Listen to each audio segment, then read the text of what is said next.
You probably don't think about skin color very often. It's simply there.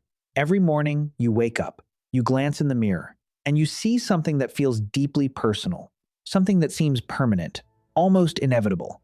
But imagine something different. Imagine standing face to face with one of your ancestors from 50,000 years ago.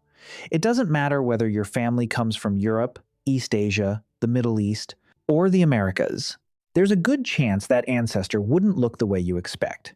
Travel far enough into the past, and you would eventually meet humans who were almost certainly dark-skinned. That raises a question most people never stop to ask.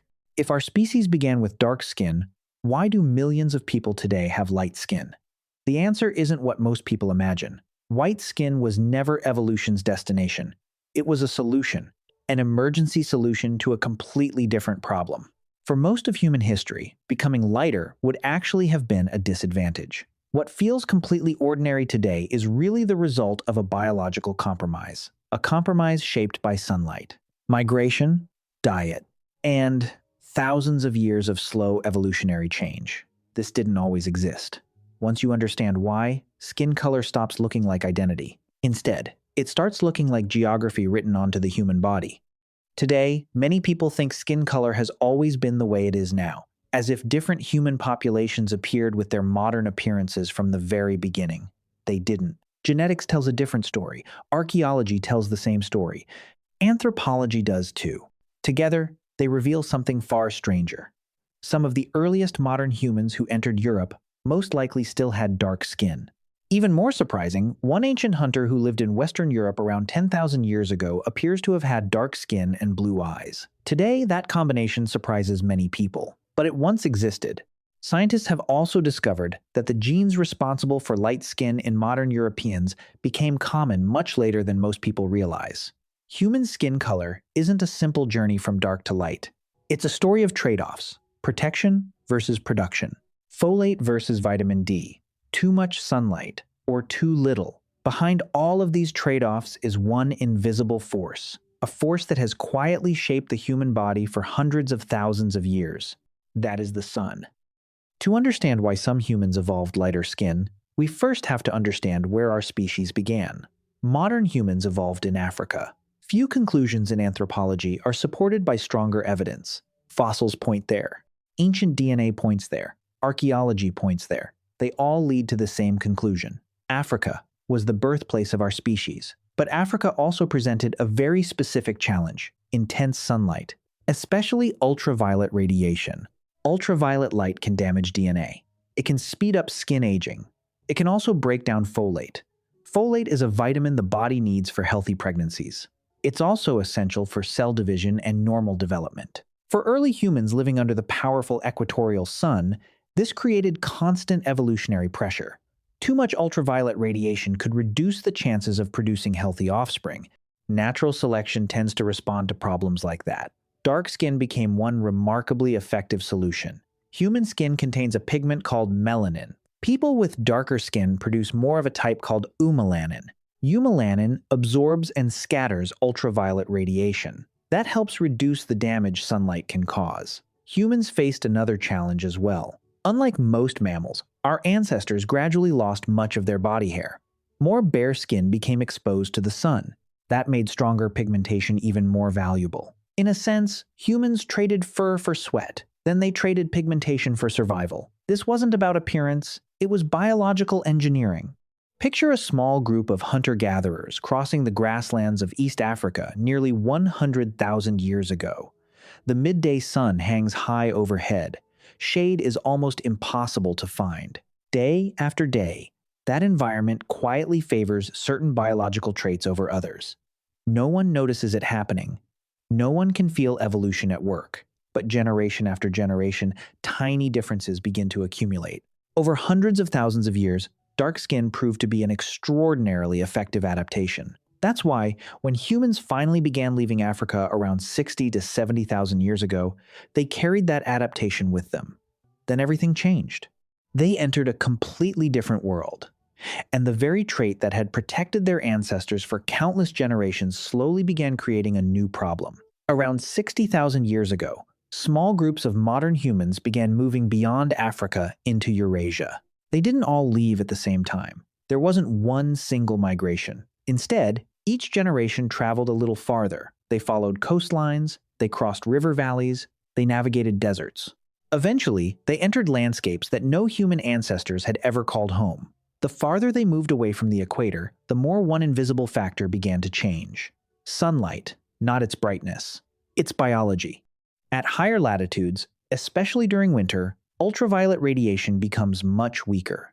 In northern Europe, months can pass with very little ultraviolet B. This is the specific type of ultraviolet light the human body needs to produce vitamin D. For people whose skin had evolved under the intense African sun, this created an unexpected trade-off. The same pigmentation that protected them from harmful ultraviolet radiation also made it harder to produce enough vitamin D when sunlight became scarce.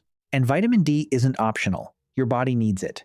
It helps absorb calcium. It supports the immune system. Most importantly, it allows growing bones to develop properly. Without enough vitamin D, children can develop rickets. Their bones become soft. They become easier to deform. Adults face different problems. Their bones become weaker. Muscle problems become more common. The risk of fractures increases. For hundreds of thousands of years, too much sunlight had been the danger. Now the danger was the opposite. In northern environments, there simply wasn't enough sunlight. The species hadn't changed. The sky had. Ancient DNA suggests this transition didn't happen overnight. Some of the first modern humans living in Europe appear to have remained dark-skinned for thousands of years after they arrived. Their bodies were still carrying an adaptation built for life in Africa. Evolution doesn't flip a switch. It works with the variation that already exists inside a population. From time to time, someone is born with a slightly different genetic combination. Most of those differences change nothing. A few become useful when the environment changes. In places with limited ultraviolet light, people with slightly lighter pigmentation could often produce vitamin D a little more efficiently. The advantage was small. So small that no one living at the time would have noticed it. But evolution rarely depends on dramatic changes. Tiny advantages, repeated across thousands of generations, can gradually reshape entire populations. No one chose lighter skin. No society decided to change. Parents simply passed their genes to their children. Some genetic variations slowly became more common. Others slowly disappeared. The process was so gradual that nobody living through it could ever see it happening. Yet over thousands of years, the human body quietly rewrote itself. Far to the north, during a long Ice Age winter, one child with slightly lower levels of melanin might have produced just enough extra vitamin D to grow stronger bones than another child living nearby. The difference was almost impossible to see. But nature doesn't measure what is obvious. It measures what survives. Small biological advantages became family traits. Family traits became population trends. And over thousands of years, those population trends became characteristics that millions of people now consider completely ordinary. But sunlight still doesn't explain the whole story. Because some of the people living in the least sunny places on Earth never evolved extremely light skin, which means another hidden system was shaping human evolution: food. For most of human history, people survived by hunting animals, catching fish, and gathering wild plants. Many of those foods naturally contained vitamin D. That created an unexpected shortcut. If your diet already supplied enough vitamin D, your skin didn't need to produce as much from sunlight. In other words, food could partially make up for geography. Researchers have pointed to this pattern for many years. One of the best examples comes from Arctic populations. Traditional Inuit communities lived under some of the weakest sunlight on Earth. For much of the year, ultraviolet radiation was extremely limited. Yet historically, they never evolved the extremely light skin seen in many Northern Europeans. The reason was simple. Their diet changed the equation: fish, seals, whales. These marine animals are naturally rich in vitamin D. They provided what the sun could not. The environment created one problem. Food provided another solution. That tells us something important about evolution. The same challenge doesn't always lead to the same answer. Different populations can solve the same biological problem in completely different ways. Latitude matters, diet matters too. And evolution is remarkably flexible when more than one solution is available. Then the story changed again. Around 12,000 years ago, people in different parts of the world began changing the way they lived. They slowly moved away from hunting and gathering. Instead, they began farming. It became one of the biggest turning points in human history. Farming allowed larger populations to survive. People settled in permanent communities. Food could be stored. Villages grew into towns. Towns eventually became cities, civilization expanded, but every solution creates new trade-offs. Early farming diets were usually much less diverse than the diets of hunter-gatherers. Many farming communities depended heavily on crops like wheat, barley, or rice. Compared with fish and wild game, those foods contained very little vitamin D. Now, imagine living in Northern Europe. Winter sunlight is already weak. Your diet also provides very little vitamin D. Suddenly, your body loses both of its major sources. The pressure to capture every possible ray of ultraviolet light becomes much stronger. Under those conditions, natural selection quietly favored people whose skin could produce vitamin D more efficiently. No one noticed it happening. Each generation looked almost identical to the one before it. But century after century, small genetic changes continued to accumulate. Human evolution rarely moves in giant leaps. It moves in tiny steps. One generation changes almost nothing. 10 generations still look familiar. 100 generations begin to reveal a pattern. 1,000 generations can reshape an entire population. Ironically, greater stability created a new biological challenge. Agriculture made food more reliable, but at the same time, it changed the nutritional environment that human bodies had adapted to over hundreds of thousands of years. History repeats this pattern again and again. We solve one problem. Then we discover another one hidden inside the solution. Fire extended the day. Cities increased disease. Agriculture fed civilizations. But it also changed the evolutionary pressures acting on the human body. Most people imagine evolution as something that happened only in the distant past. Dinosaurs disappeared, humans appeared, and then everything stopped. Reality is much stranger. Evolution never stopped. It is still happening today. Some of the genetic variants linked to lighter skin in modern Europeans became widespread only within the last several thousand years. On the evolutionary timeline, that's surprisingly recent. Ancient DNA has completely changed how scientists understand this process. Instead of guessing what ancient people looked like from their skeletons, researchers can now study fragments of DNA preserved inside ancient bones. The results overturned decades of assumptions. Some of the earliest modern people living in Europe still carried genes associated with darker skin long after arriving there. Light skin didn't appear overnight. It spread slowly. Generation after generation, different genetic variants gradually became more common. Then scientists uncovered another surprise. Europeans and East Asians both evolved relatively light skin, but they mostly reached that result through different genetic pathways. The destination looked similar. The biological journey was different.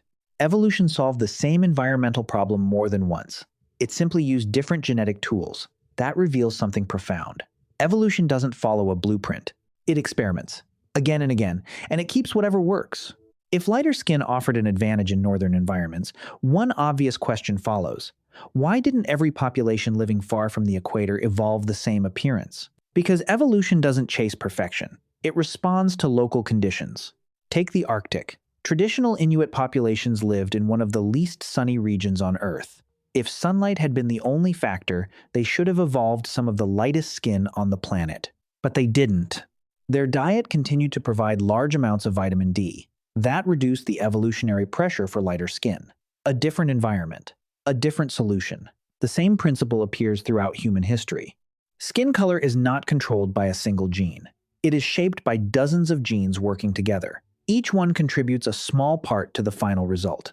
That's why human pigmentation forms a continuous spectrum. It isn't divided into a few sharp categories. Nature rarely draws clean lines. People often do. Now imagine two children born 10,000 years ago. One grows up beneath the intense equatorial sun. The other spends long winters in a farming village thousands of kilometers farther north. Neither child is adapting. Their ancestors already did that work. The differences we see today were not choices made by individuals. They are inherited records of countless generations responding to different environments. What we often mistake for identity is, in many ways, accumulated history. One of the biggest misconceptions about evolution is that it belongs entirely to the distant past, as if humans reached their modern form and then simply stopped changing. But evolution has never paused. It continues whenever environments change, and whenever certain traits become more or less advantageous. Today, however, the forces shaping human bodies look very different. Vitamin D supplements are available in pharmacies. Many foods are fortified. People can fly across continents in a single day. Migration brings together populations that once lived thousands of kilometers apart. Modern medicine helps many people survive conditions that would once have been fatal. The evolutionary pressures that shaped our ancestors have changed. They haven't disappeared.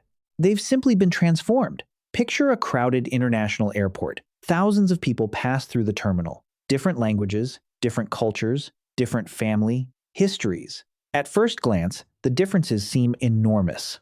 Yet every person in that building belongs to the same remarkably young species. A species that first evolved in Africa, then spread into deserts, rainforests, mountains, frozen tundra, and nearly every environment on Earth. Every face carries traces of that journey. Not because humans became different kinds of people, but because one species repeatedly adapted to different environments. By now, the story no longer looks like dark skin becoming light skin. That was never the real story. The real story is adaptation. Again and again, humans entered new environments. Again and again, biology searched for workable solutions. Sometimes those solutions looked similar, sometimes they didn't. Skin color is simply one of the most visible records of that process. At the beginning of this story, skin color seemed obvious. Now it should seem much more mysterious. Because skin color isn't really about color. It's about sunlight. It's about nutrients. It's about geography interacting with biology over thousands of generations. Your skin is more than a physical characteristic. It is an evolutionary archive.